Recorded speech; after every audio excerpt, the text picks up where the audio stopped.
Assalamualaikum warahmatullahi wabarakatuh.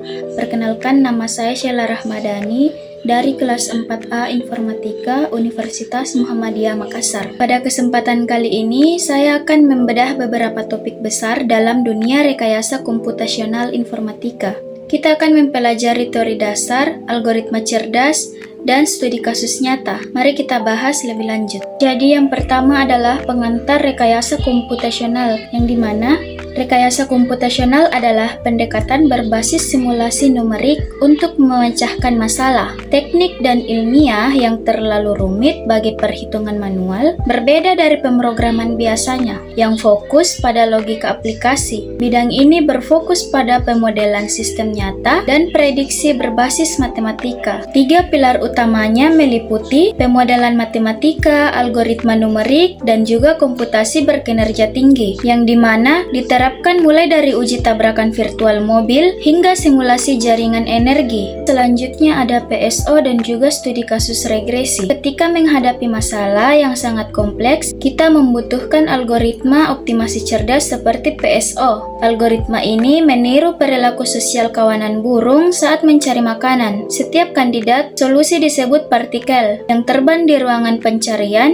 Mereka memperbarui posisi berdasarkan pengalaman terbaik pribadinya dan juga pengalaman kelompoknya. Adapun studi kasusnya yang dimana contoh nyatanya adalah mengoptimalkan parameter model regresi linear berganda untuk memprediksi harga rumah berdasarkan luas bangunan X1 dan juga jumlah kamarnya adalah X2.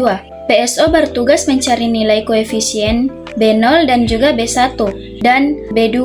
Beta 0, beta 1, dan juga beta 2 yang paling tepat agar nilai kesalahan atau root mean square error RMSE antara prediksi dan harga asli menjadi seminimal mungkin. Kemudian ada algoritma graf, Kruskal, dan juga Dijkstra.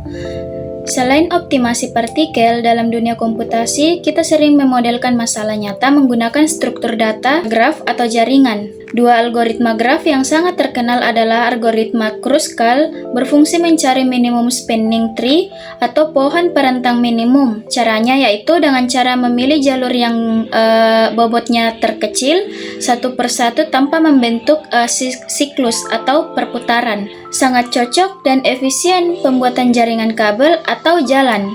Adapun algoritma Dijkstra berfungsi mencari lintasan terpendek dari satu titik awal ke titik lainnya. Pada graf berbobot positif melalui pelabelan jarak simpul secara berurutan, ini adalah dasar dari sistem GPS kita saat ini. Adapun teori antrian dan simulasi Monte Carlo, masalah jaringan juga sering berkaitan dengan pelayanan.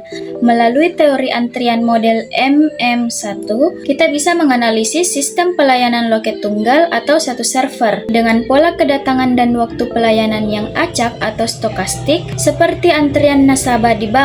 Contoh simulasinya adalah agar kita bisa memprediksi kinerja loket tersebut tanpa gangguan sistem asli, kita menggunakan simulasi Monte Carlo. Simulasi ini bekerja dengan membangkitkan angka acak ribuan kali untuk menghitung estimasi statistik seperti rata-rata waktu tunggu dalam antrian maupun total waktu dalam sistem.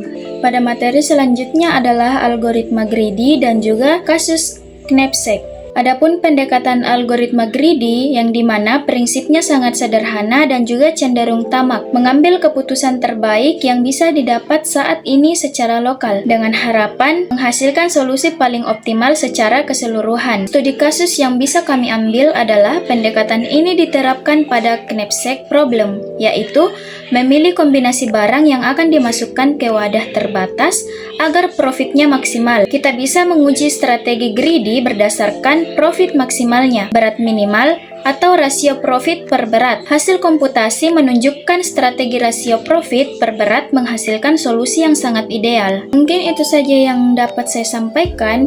Jadi kesimpulannya adalah mulai dari simulasi dunia nyata, optimasi kawanan burung, pencarian rute graf, simulasi antrian, hingga strategi greedy, semuanya saling melengkapi untuk menyelesaikan masalah kompleks secara komputasional. Terima kasih sudah menonton, saya Sheila Rahmadani, dan sampai jumpa di materi berikutnya.